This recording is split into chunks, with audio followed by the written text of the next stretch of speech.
Welcome to Canton Confidential. I'm Glenn Jones. Karen Reed's second murder trial is less than a month away, and maybe that explains why her defense team was so busy today. We have team coverage for you tonight, 2 hearings to cover, one in Boston, the other in Dedham.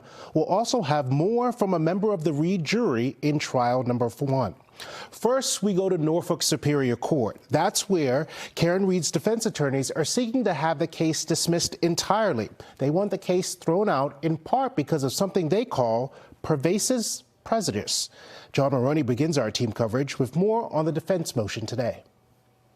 This case should be dismissed because of the conduct of the Commonwealth, including Michael Proctor holding onto his videos, hiding those videos. Defense attorney Alan Jackson arguing the dismissal of charges against Karen Reed, who's pleaded not guilty to hitting and killing her boyfriend John O'Keefe with her SUV. The defense lodges the idea of bad faith, that there was some type of advantage and that this video was withheld from them on purpose. And again, that is a baseless claim. Video of Reed's vehicle in the Canton Police Sally Port is at the center of efforts to have the case thrown out. In the first trial, 42 minutes of the video were found to be missing and some of it inverted. The defense says newly surfaced video shows ATF agent Brian Higgins outside the Canton Police headquarters the night John O'Keefe died. Reed's attorneys say the video exonerates their client. There is no evidence that any videotape was ever tampered with. They say it, but there's none. The defense says the video was manipulated and deliberately withheld to further the conspiracy to frame Reed, pointing the finger at embattled State Trooper Michael Proctor.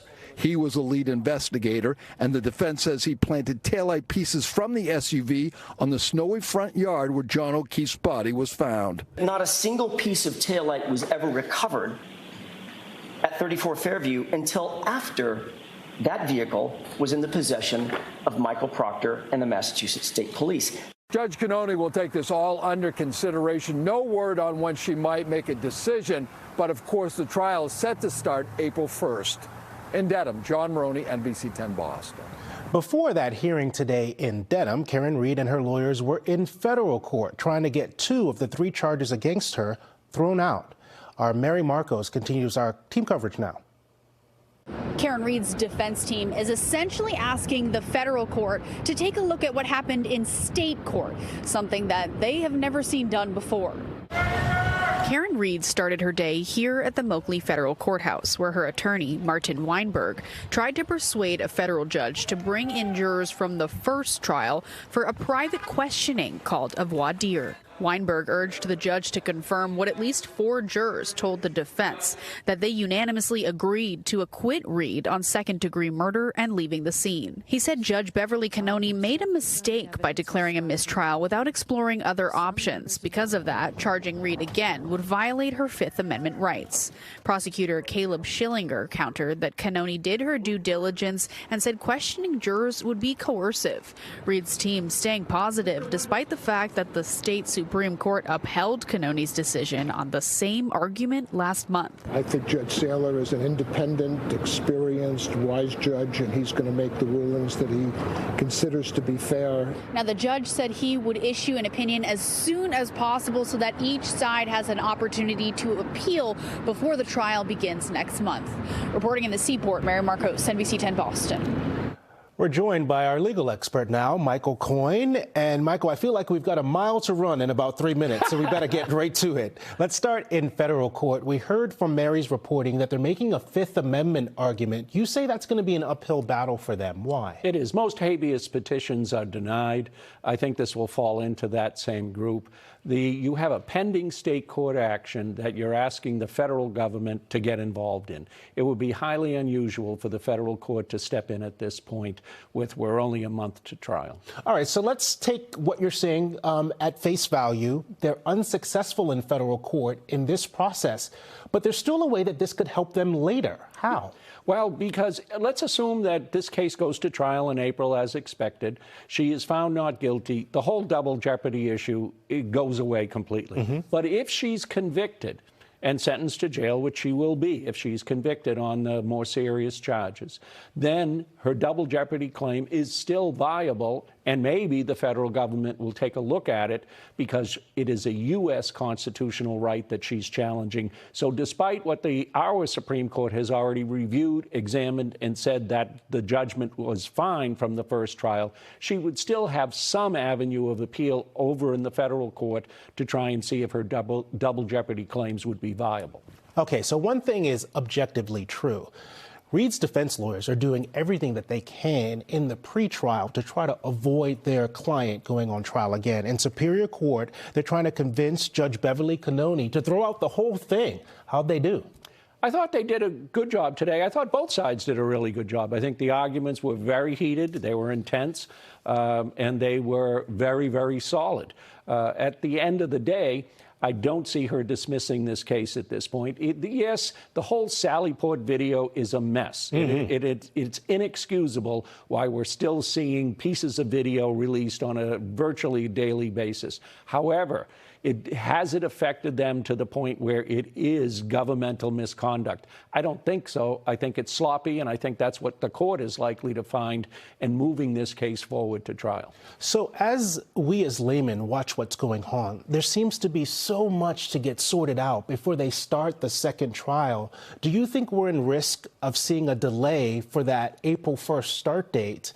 And if there is a delay, I suppose it can't be indefinite because there's also a deadline involved. Yeah, there's a risk. But I actually think the court is inclined to keep this on track. Even if we start the first week of April, it's going to take a couple of weeks to impanel the jury. Let's assume this is a streamlined case for 6 weeks, 7 weeks or so. We're now still going to be bumping up against the end of June at some point. So I think the court is likely to try and keep it on track, to keep it moving. And some of these issues will have to be resolved as the trial moves forward. Not unusual with respect to the admissibility of evidence. These are motions that were brought in advance. Some of it can be dealt with as the case progresses. That's really a key point, solving some of these motions after the start of the second trial so they can happen simultaneously. Yes. All right, Michael Coyne, thank you as always. With Karen Reed's second trial fast approaching, we're hearing more from a juror in Reed's first trial. Last night, he talked about the disappointment of a mistrial. Tonight, let's look ahead. He offers insight for Reed, her legal team, and the people prosecuting her. Here's NBC 10's Eli Rosenberg.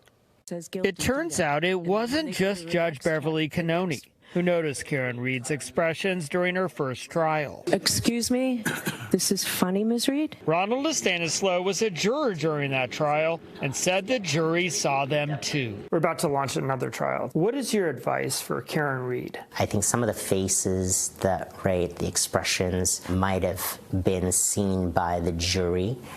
Same thing as some of the outbursts for any individuals in the wasn't really helpful. A lot happened during that first trial. And Stanislaw says the jury could have used more details on Reed's black SUV and the Apple Watch the victim, Boston police officer John O'Keefe, was wearing when he died. Having maybe some sort of presentation or reenactment that shows what had happened, more experts in terms of the data from the vehicle, the backing up speeds, and also the data of going up and down stairs with the Apple Watch. What's your advice for prosecutors going into the second trial? Somebody who is a little bit more eloquent in presenting and speaking more clearly, potentially, as opposed to sometimes mumbling, is kind of important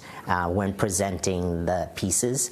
I think that those are the most important pieces in terms of prosecution. What is your advice to the jury ahead of the second trial? Make sure you take good notes and tab the notes, because during the deliberation, it was very difficult if you're trying to remember, what did that person say, and trying to look through all of those pages. I wish everybody the best. Hopefully there is ultimately closure. And talking with Ronald, the juror there, he says he really thinks prosecutors and the defense would benefit from shortening the trial. That first trial lasted some 9 weeks, and only calling the most important witnesses. And yes, he says he will be watching that second trial. In Boston, Eli Rosenberg, NBC 10 Boston.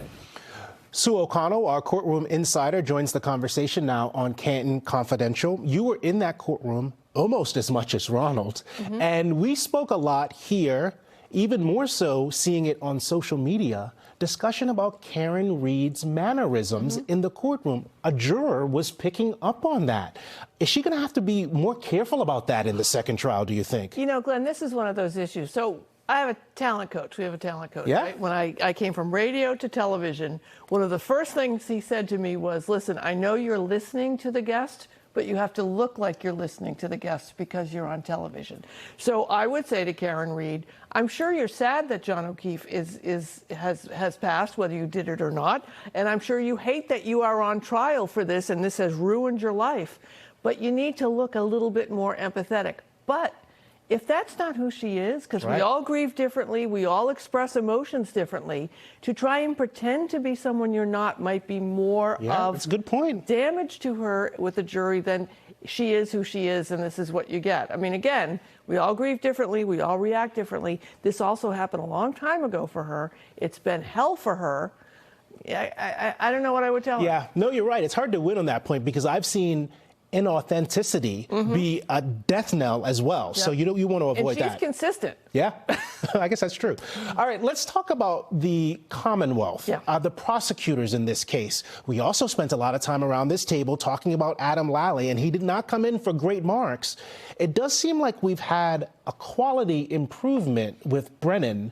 How do you expect the jury will receive him compared to how they received Lally? I think already you can see that Brennan is a clearer communicator than Lally was. He is a better storyteller. And when I say storyteller, I'm not saying making stuff up, just putting pieces together in a way that people can understand. You can see him while he's doing it during the hearing for Judge Coyne, who you certainly know doesn't need to be razzle-dazzled. She's just looking for the facts. So I think the jurors' points about not sometimes understanding Lally, I've talked to some experts after the trial and talked about, as you know, I tried to experience it as a juror. I didn't go back and Google things that I saw experts say on the stand. And there were whole bits that I missed because I didn't get it clearly communicated to me. So I think there's going to be a dramatic change here. Brennan definitely is a better communicator than Lally. Okay, and then on the other side of the table with the defense attorneys in this case, in these pretrial hearings, they've faced a lot of pushback from Beverly Coyne. Do you feel like they still have command of the situation going into the second trial? Because they did seem to perform very well at the start of the first trial. So all of this that we're watching right now, all of these hearings, this is all the making of the sausage, right? And it's really not for the benefit of us. It's for the benefit of the case and for the benefit of Judge Coyne. Certainly both sides are trying to salt the water, churn the water a little bit for future jurors somewhere or for us to get some narratives and pick it up. But this is just each of these sides trying to make the points that they want to forward their case. So whether they have missteps now or they're successful now or they seem successful or not successful, it's not going to matter. When they get into that courtroom, if they do on jury selection on April 1st, I think they'll all be firing with all their cylinders. All right, Sue, we're getting pretty close to doing this all over again. Yes, we are. I hope you're ready. It was a 3-day assignment for me. And it took 3 months? Sue O'Connell, our political commentator and courtroom insider. Thank you. As of right now, Karen Read's second trial is slated to begin April 1st. As we've been discussing, we are planning to bring you live coverage of the entire proceedings, just like the first time around. You can watch everything gavel to gavel on our sister station, NECN, and on your favorite streaming platform. Just search Boston News. Plus, we will have recaps after court right here on NBC 10 Boston News at 7, part of Canton Confidential.